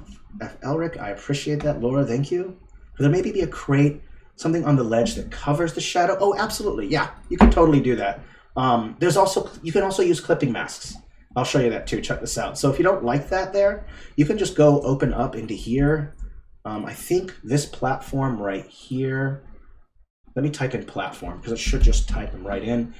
Is this the right one? This one? That one. You could just copy and paste a clipping mask. Yeah, I have basic border clipping mask. This is the way that I hide shadows more than not. Copy, paste, put it down like this, size it, and just cover up the shadow like that. Boom, shadow gone. You just put down a clipping mask right over it. You want to do the same thing here, you could do the same thing here. Just put it over it like this, put them together. Obviously the texture is different, so you'll have to retexture that, but this is just a way to get rid of a shadow if you don't want to deal with it. Okay, so you'll obviously have to go back and take a darker version of that ground texture like this. Make sure it's set to FG. And oopsie, let's set it this way, no softness, BG like this, and just go right over it. So that's another way to get rid of your clipping masks, or to get rid of your shadows, is just to use clipping masks. And we will be providing in the future official clipping masks that you don't have to drop the opacity, go into parchment. They're officially there, because it does seem to me that I use clipping masks quite often, and so do a lot of other users. And I would also recommend users who don't use them, because it's a good thing. It's a great way to use it to hide things, add a second layer. Well, there's like a whole host of things you can do with a clipping mask. It's the same concept as the mountains. There's a clipping mask at the base of most of our mountain stamps from each style, so that way it creates a transition between the mountain stamp, the base of the mountain stamp, and the ground texture. That same thing that we did here, right, with this stalactite here. This doesn't actually have a clipping mask at the base. At least that doesn't look like it. Maybe it does. I think it does. Maybe. Obviously, you can't control it or anything. You can only do that with these stamps right here. Again, we will get official clipping masks. Okay, so the next thing that I want to do is to also kind of create the illusion of more rubble. Like there's a lot of rock and dirt around, and so we want to create the illusion that, you know, you would expect the wall to be falling apart, maybe some rock falling out of the wall, some rocks on the ground. So that way there's a little bit more transition between these plateau rocks right here and the ground floor, and also hiding these straight lines right here. You notice that I used these pieces to kind of hide the straight lines. We're gonna do that same thing with small rocks. So if you type in rock like this, and let's not do those. Let's use Fantasy Regional or Fantasy Battle Map 2.0. And there should be some small rocks. I think this one maybe. It might take a second to load. Ooh, no. Excuse me. Sorry about that. No, these are not it. Small rocks. There they are. Okay. So when you're doing these small rocks, let's just first take a look at what the shadow options are. Let's just turn all the shadows off for now. Make sure you be sure what layer it's on so that it overlaps like this. And one thing you can do is with these stamps is first turn off the shadow and turn off random rotation, but keep random stamp on, okay? So that way you can go through them and place them. So we'll put a couple there, one against here. If they're too big or too small, just resize them as you see fit, okay? Let's add in. And what I like to normally do, I've mentioned this in previous videos, when it comes to rocks, bushes, trees, stalagmites, things like that, it's best to start with big rocks first, place them here and there as you go, and then bring them down another size place them, and then bring them down another size and place them. So let's start with the large size first. So I've got these large size stones, and I'm going to put them against the wall, against pieces like this to kind of break up those random line work here. Let's put some here as well, one right here like this. Now once you've done that part, then move on to the next part, which is scale them down a little bit. Just hold down Shift, mouse, scroll wheel, okay? And then just start placing some smaller ones next to the bigger ones, okay? Because you would expect varying size of rubble, right? Obviously all your rubble is not going to be the same size. Rubble. The rubble is going to be various sizes. So kind of keep that part in mind. This is that medium size. And I call this just breaking up the monotony of size issue. Because in nature, rocks are of varying size and shapes. And if they're all around the same size and shape, it's going to look unnatural, right? So to fix that, just do that technique. Now I'm bringing it down even smaller. These ones are even smaller. Okay, we'll make a trail of them going around like this. Small, small, small. Put some here. Like that. Just this looks nice to add in the various sizes. Okay, now once you've done that, you can play with shadows a little bit. So to make these rocks pop out more, you can add a shadow to them. So just select one, again, hamburger menu, select all from this set. So now you've got all of them selected. So every single rock. In fact, I kind of goofed it. I think I need to put some up here. I forgot this platform. That is a naughty me. Now you're not going to make that mistake now, are you? I hope not. Don't do what I just did. That's naughty. Okay, oops. I think these need to go up a layer. There we go. Let's put some rocks along here, like this. Rotate them as you see fit, where you want them, what looks good. And we'll bring them down again. Let's add some smaller ones. And then even smaller. Shift it down. There we go. Tiny, tiny, tiny. Okay, there we go. My bad. Not even taking my own advice. Jeez. All right, select all. From this set, they should all be selected. Let's zoom out because we want to get a good view for what they look like. I forgot to put some rocks in here too. My bad. Let's go with Object Shadow. Okay, let's zoom in and take a look real quick. That's the shadow. Let's go in. Let's make it dark. Darker. Let's move it a little bit more to the side. And let's also put it below a little bit. Move it a little bit this way, okay? And what this is going to do is kind of make it look like there's shadows, and it's going to, you're using kind of this technique of contrast to make something pop out, okay? And you can do that same technique with other stamps too. Like for instance, these ones. These have baked in shadows, but you can use object shadows as well, okay?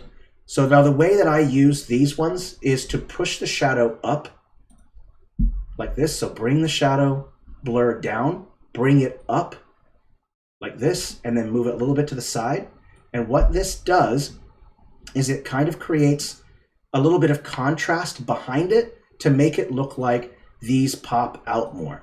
Okay, let me just do this, full darkness. And if you look at it, these pop out more now because of these ones, because there's a lot dark shadow behind it. And that's causing that stamp to come to the fore. You're tricking the eye by adding a dark contrast shadow behind it to make it pop out. This is a technique that you should do with lots of things, okay? Even these stalactites, stalagmites, these object shadows will even work for those. Just know the caveat that the shadow part that's baked in will also become darker, okay? So that's just the kind of that one caveat. Let's just do the same thing with these two, okay? You just go object shadow. Okay, let's move a little bit to the side so I don't get it covered up. You can see it. Bring it down, go up like this. I'm going to move it just a little bit to the side like that. And already, again, you see that these pop out more, again, because there's a dark contrast behind it.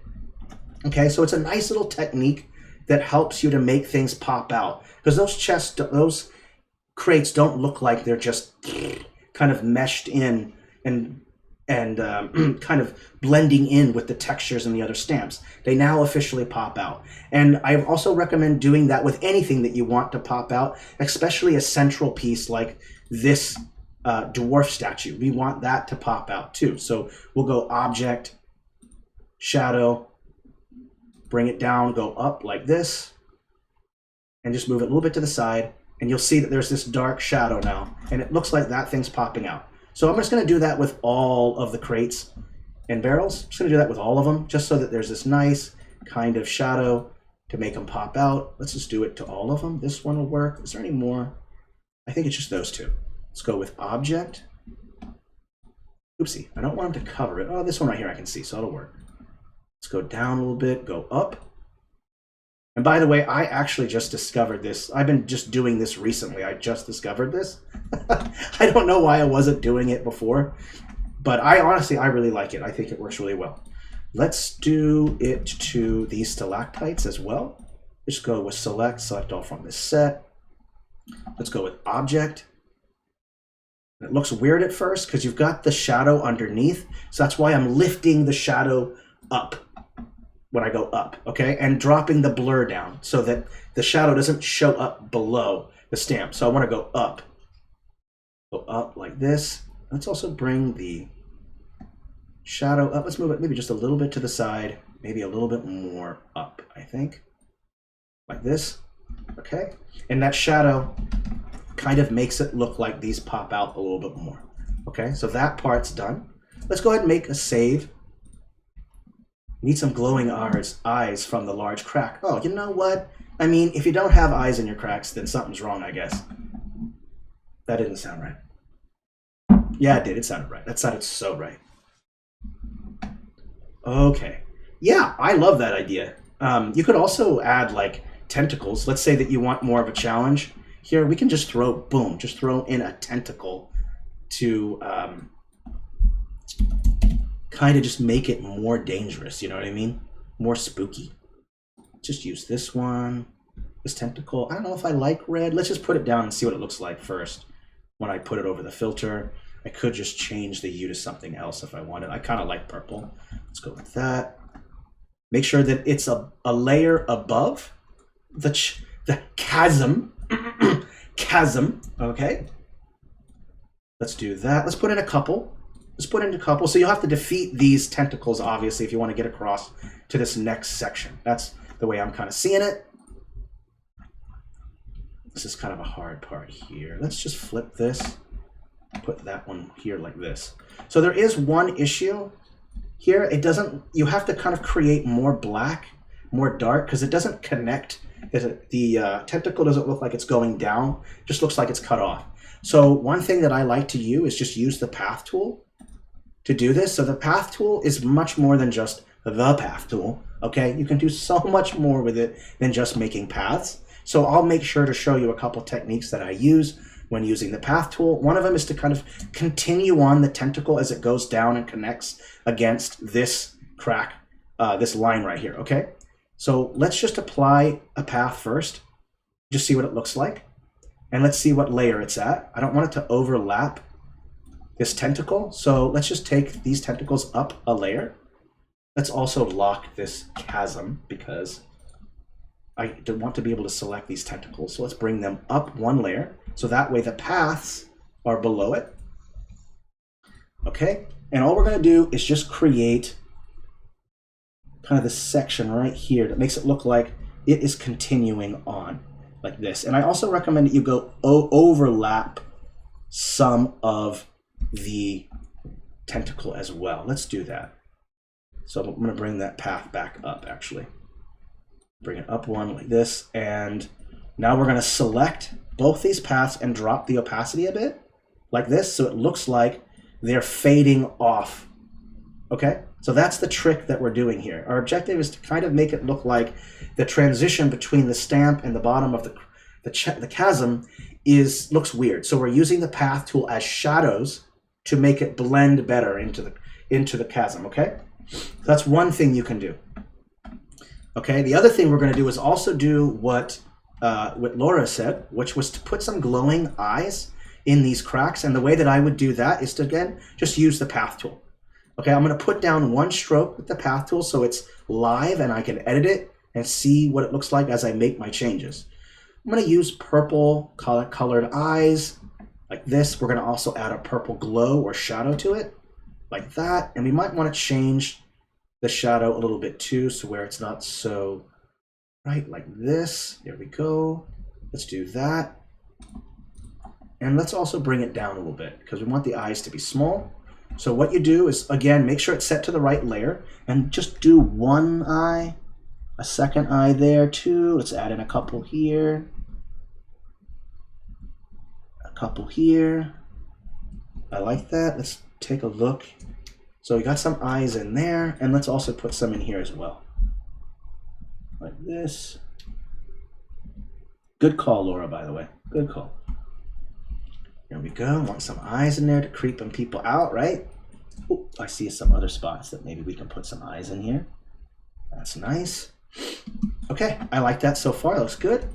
I also, how much time do I got? 25 minutes. I also want to put like maybe a crack on the wall because the walls seem kind of plain. And by putting a crack on the wall, you might add some more flavor or character.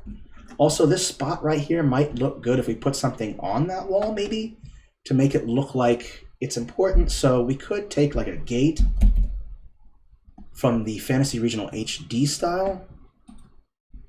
1 second. Pop this up. So we have a gate right here. We can maybe put this up against the wall like this. And maybe this is something that your players have to interact with. Maybe they have to open it. If you want to create a longer one, just copy, paste, and put one underneath and behind it like this. So if you want a long, tall gate, you can just stack the two like that. Okay? If you also don't like the color, you can change the blend mode if you want to so that it blends in better with that. Okay, so there's that. And since we put something there, we might want to put something special there. So maybe, I don't know, how do you guys feel about some crystals? Maybe some crystals would be a good idea. That's not how you spell crystal. I don't know what's happening. Why? I've lost my ability. Okay. Let's add some things for your players to interact with. So I'm going to add like a crystal here. And maybe we can put a crystal somewhere else. And maybe you have to activate this crystal by touching another one or whatever. There's a lot of options you can go with. So we'll put one crystal there for now, and then we can maybe pick another spot in here to put another crystal. Let's maybe get rid of that one and take this one and put it down here like this. And then we'll put another crystal on top of that one, and maybe that activates it, or whatever you as a DM want to use it for. That's up to you. Okay, and you're going to have to also make sure it's set to the right layer. And I would also select both of them. So select these two crystals so that you can see they're both selected. And I would recommend absolutely adding in a shadow for it. So object shadow. And of course, since it's red, you're probably going to want to make them red. Make it bright like that so that they're sticking out. And you can even bring it up a little bit like this. And then you can even change the blend mode, and that's up to you, because I always think of crystals as being somewhat translucent. Obviously, not all of them are. So we're going to go through the various blend modes and kind of just see which one works best. If you see one, let me know. I like lighten, so there's one option. Screen looks okay. That looks kind of weird. Soft light, hard light. Ooh, that's a spooky kind of. Ooh, that's spooky. I kind of like that red. Kind of a bright blood red. Goes well with that purple. As thumbs up. I hope that works. Magically infused beer. Oh. It's magical hops. Magic hops. Okay? You can't go wrong with magic hops. I mean, you really just can't. Okay? All right. If you're not satisfied with the shadow and you want more light emanating from it, feel free to just use a light source, right? So just take a light source. Again, make sure it's set to layer 5, so it's above, like this. And you might not want that orange color. Maybe you want to change it, so you might want to consider changing your hue to maybe a different color. Let's bring the saturation all the way up. And red, unfortunately, is a very difficult color to kind of acquire, in my opinion, with HSBC. So you're going to have to just work with what is provided. I think these work fairly well. I like this dark red. Again, works so good with that purple. And I might want to even consider adding a little bit more light source too, so that this whole section is affected by that. So I'll just put a light source right there, like this. So it looks like this whole section is kind of enveloped in a red, eerie light. It's that same concept here. I think it looks okay. There's enough red going on there. That works fine. But I want this eerie red to fill up this section. Okay, so we've done that part. So maybe this crystal is set up somehow with this gate to get you out. So let's just say that's a challenge for your players. Let's just go down so I make sure that I'm covering the line work from the stroke. That's this black line that you see right there where that pit is. Okay, let's take a look at our time. We got 20 minutes. I'm sure none of you mind staying for a little bit longer as well. Let's make sure this is set to the right layer. Let's also put those cracks on the wall, because I just really think that a crack on the wall will give it more character. So let's just scroll through the various cracks and see what might look good. Let's put one right here. I think that kind of fits. Change it to luminosity, of course, and you're probably going to have to drop the brightness down. Let's just set it to the default and then work with it. I think that looks good. Let's also add another crack maybe over here, just to give it some more character. Oh, let's go this way instead, actually. That makes more sense to me. So let's do that one. It's already set to luminosity. Let's also put a crack over here. Here we go. Here is fine. Just make sure it's below, a layer behind the stalactite that you have there. And I'm probably intermittently switching between stalactite and stalagmite. So yes, I'm being naughty. I'm sorry. Okay, let's just save. If you have any questions, please let me know. Things are looking good. All right, sweet. Again, got any questions? Feel free to ask, voice chat too, or just speak up. You could also say the fissure in the word crack bothers you. No, the word crack doesn't bother me at all. No, I honestly think that is one of those, you know, words that just sounds good, rolls off the tongue. Crack. Yeah. Maybe if I give it like an accent or something, it'll sound even better. Crack. You know, I don't know. Just say it to yourself while you're sitting in front of the scene. Say it to yourself a couple times. Try a couple accents. Maybe it'll help, you know. Sim crack. I love the cracks in the wall. I love the cracks on the floor. Awesome. Good. Because you know what? You got to have a sense of humor. You have to make fun of stuff. And being inappropriate is just fun. I'm sorry. Like, why would you want to act your age? Yuck. Ew. That's like an insult, you know? Like, just be goofy. Have a good time. I always incorporate humor into my DMing or when I do a stream, because who wants to be a serious sauerkraut, you know? Like, nothing wrong with sauerkraut, by the way. Sauerkraut's delicious. Sorry I said that. Maybe some people here in the chat are going to take that seriously. Sauerkraut is delicious. But it is sour. I do care. Dodo. Bringing light to darkness in this world. Okay, let's take a look. So far, I'm actually really satisfied with this. I like where the rocks are going. I kind of feel like we should add in a little bit more wood. Like I would expect like maybe some, excuse me, wooden planks, some wood just lying around on the ground. I think that might be a good touch. So let's just type in wood. This is another word that you guys are going to have fun with, right? I'm just going to keep saying wood, and people are going to be like, ha, ha, ha, just like I keep saying crack. So I just keep incorporating innocent words in here, and everyone is going to take them as completely inappropriate. All right, pull out your wood, folks, because it's wood time.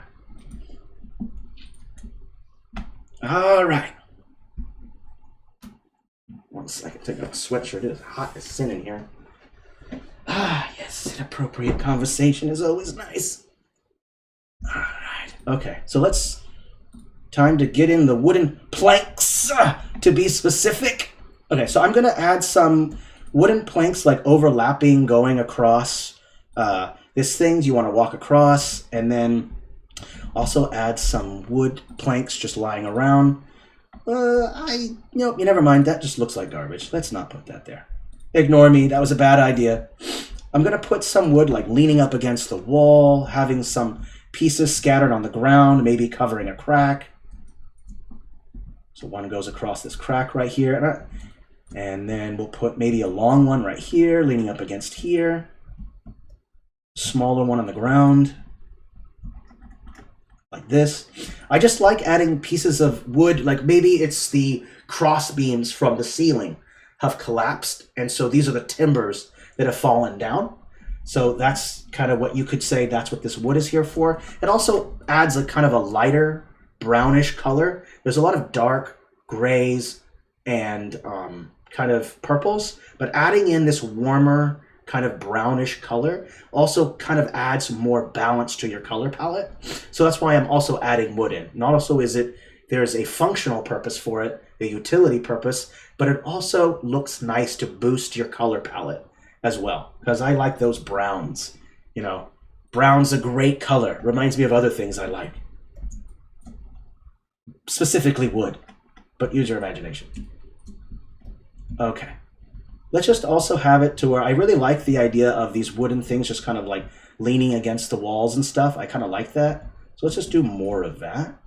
Put one here. Oopsie. Make sure it's a layer above those rocks too. Like you don't want to, oopsie. Okay, so we're going to have to change that. We don't want it to be unaffected by the filter. So let's just bring these rocks down a layer so that are overlapping it. Perfect. There we go. And whenever you put one piece of wood, don't leave it by itself. Like this one leaning piece of wood is going to look awkward unless you put some smaller pieces lying around with it. Because if something collapsed, obviously it's not going to be one beam. You're going to find slivers. You're going to find pieces, chunks of wood lying around. So don't ever put like one piece of wood. Always add in a couple so that it looks like if there's been a collapse, it looks a little better. That's just me. Okay, put one there. And also, we might want to make these a little bit darker. You're going to have to use your judgment about what should be lighter and should be darker. So think about that as well. Like there's some light sources here. These look okay. There's no real light source here, so we need to bring the brightness down. Same thing with these ones. We can make these just a little bit darker. Not a whole lot, just a tad. There we go. Bring it down. Where are we at? 37 changes. This thing's coming together. I hated it at first. I thought it looked like utter poop. But now I'm like, okay, I can work with this. This is okay. This isn't all poop. This is okay. All right, so let's take a look. 37 changes. All right. You know, I'm really liking the direction this is going in. This looks good. I feel like the cracks, the fissures, need a little bit more contrast. I want the darker part to pop out even more so you can really see that crack, baby. Okay, you really want that crack to pop out. You gotta just increase that contrast. Okay? But yes, am I going too far with it? I probably did. I did. Did you take a closer look at the very front platform? The texture needs to be colored black. I don't know how to word it. The platform, where? Right here? This one right here? Is this what you speak of? Help me. Eternum 1812. It's a good year. Laughing my crack off over here. King Clown, an excellent title. If you're going to be a king, might as well be a clown as well. Ah, what a great crowd. All right, so let me take a look here. I'm going to type in platform again. You're talking about the platform nearest to me, right, Eternum? The floor texture is overlapping into the black. Oh, okay, I'll take a look. You mean right here? Oh, right in here. Okay, I see that. Okay, yeah, let's fix that. Also, I just noticed that the line right here is showing. Let's go over to our stroke, and I think the stroke is currently brownish. So if I go all the way to black, like all the way to black, it should completely vanish. So that is gone. That's good. And there's some black right there. So let's just fix that, I think. Let me see. Yeah, that right there, right there. Aha. I found it, Eternum. I made it. I did it. Woo! I'm patting myself on the back. Oh, that's an orange light. Let's go back to platform. Now, you're always going to have to go over. Like, I always like to do a... I always like to... What am I doing? Why is this not working? There we go.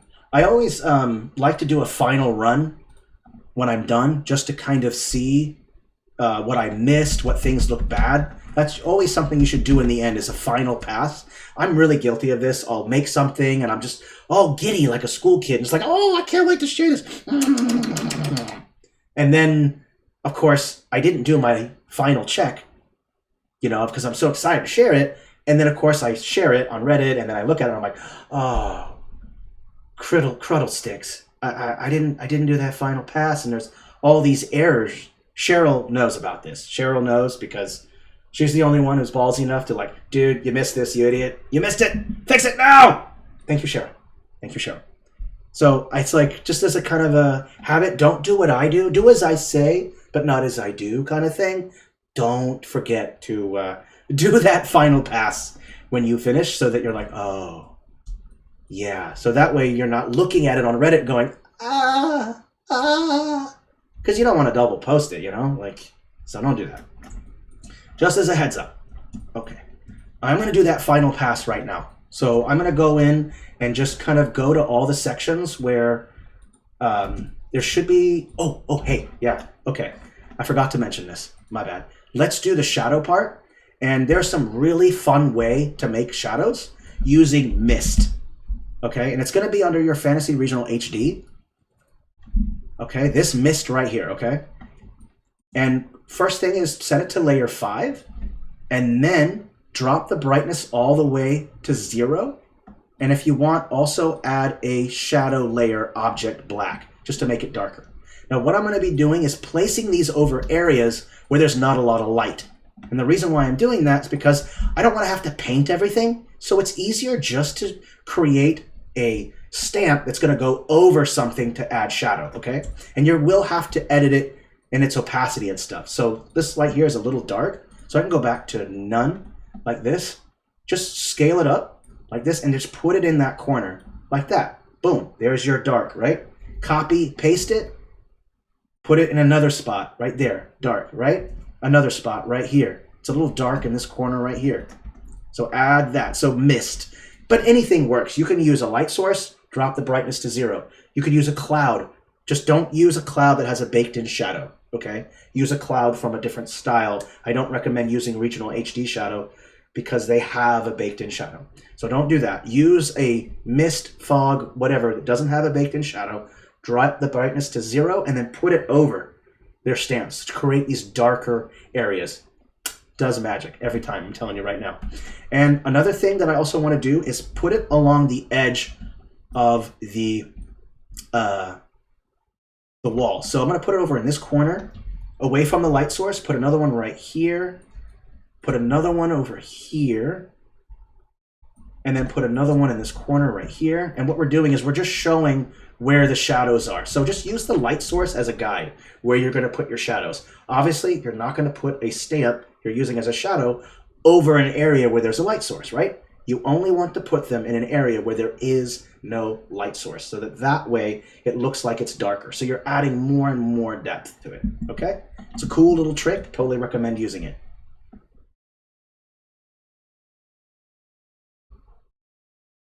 Yep, that's a good trick. I absolutely agree with that. 100%.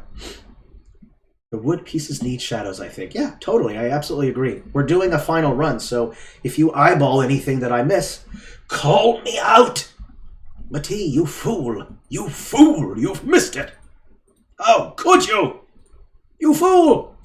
Okay, so when you're doing with object shadows too, with like pieces like this, you're going to have to probably edit them at one at a time or a couple at a time because you're trying to think about the light sources that they're near. And sometimes you don't even need to worry about it. We're just going to create a black shadow around them to make it look like they're popping out more so they stick out, okay? So I think just the default 15 shadow works okay here. If you don't like it, then just bring the shadow down like that.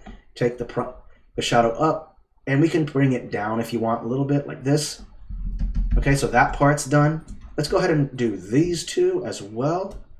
Let's do this one. There's a light source there, right there. So let's have this go to Object, bring the brightness down, and move a little bit to the right and a little bit down. So it's projecting a shadow away from that light source. These ones, they don't need to have a projected light source. We just want to add some shadow around them so they'll pop out to the fore. Let's just go ahead and take a look. That looks okay. This one, I don't know if it needs a shadow. It's on the ground and covering a crack. It might look weird, so I don't know if I'll do that one yet. Let's also add these two. Just go to Object. Let's move this to the side. Select this, bring it down, and all the way up. There we go. So those will pop out more. There we go. Let's see, where else? Do I have any more? I think just those. I'm not going to worry again about that one. Let me go check chat, see if I missed anything from anyone's suggestions. I did Eternum's suggestion. I got Dodo's suggestion in. Perfect. If I missed any others, let me know, okay? Perfect. Okay, awesome. Thank you, everybody, for the tips. I appreciate it. I'm not a master at map making. Not yet, but I will be with your advice. Okay. Honestly, I think this looks pretty good. I mean, the last things you could add are some more texture. You could add more filters if you wanted more artifacts. One texture that I use a lot is a texture filter. These are all the defaults in the style, but that doesn't mean that all your filters are not there, okay? So there's a reason why all the filters aren't available when you look at the original filter screen. It's because it's just so that there doesn't create more lag loading all the filters. So if you're looking for filters and you don't know where they are, make sure you just click a button. Most of them are going to be in texture filter, and you just click this plus button. And then if you go over to here, you can open the catalog, which will open up all the texture filters. Okay, so the texture filter, if you want to, sometimes when you open up the catalog, not all of these will show up. So search all styles, and then all of these packs or styles will show up, okay? So don't be discouraged if you're like, well, I only know where 2 filters are. That's okay. Click that plus button where the texture is, then click search all styles in the catalog, okay? So that all of them show up, and in Parchment World, there is a stamp called Old Paper. Now, I like Old Paper because Old Paper adds more artifacts onto the map, okay? So I think the proper blend mode to use is Overlay with this, and you'll see that it overlaps everything. I'm going to bring it down a couple layers. I actually don't want it to be affecting my light sources, so I'll bring it down to layer 4, and I'll also show you what it looks like at 100%. Okay, so if you go up to 100%, you'll see that there are these darker regions now that kind of pop up. Let me turn it off so you can see it, okay? On, oopsie, not that one. I want to turn off this one specifically. You'll notice that there's not as much artifacts, there's not as much black, you know, adding more dark spaces. I personally like adding this because it already looks a little flat even with the light sources. So if I add it, then you have these nice dark artifacts. If it's too much, too dark, then just drop the opacity down a little bit, okay? To where you want it to be. All right, I'm gonna probably just set it up straight to 50 or close to it. So that way these artifacts are nice and they show up in there. That looks super nice, I like that. And again, use that clarity. If it ends up being even too dark, just boost the clarity, or you can add another filter called HSBC. Just click that. It's going to give you a new one. I'm just going to bring it to where it's full effect. So that's the opacity. And you can just click this brightness one. Okay? So you can change the brightness of the whole composition by doing that. Okay? That's up to you. I actually want it to be dark. We could increase it maybe like 5. Maybe by 5, just so there's a little bit more thing. Because it depends on the VTT that you're using. All right, so I think that's okay. I like that so far. I'm going to save it. I know I've only done 10 changes. Oh, another pro tip from Dodo. If you'd rather lighten up your scene, you can use this same Old Paper filter and put its blend mode as color dodge. Yeah, absolutely. That's going to make things be really bright. They're going to pop. So let me just add that on there so you can see what it looks like so that you know what we're talking about. Let's go to this one. And if you go over to color dodge, boom, it's going to make it brighter. Okay. I would definitely experiment with blend modes. With the blend modes when it comes to texture filters, because there's going to be a whole range of, excuse me, a whole range of effects and how they're going to affect your map, okay? Pardon me. All right, I am going to call it good. I am going to stay on and chat with people. I'm just going to turn off OBS so that we're not recording anymore. So we're done.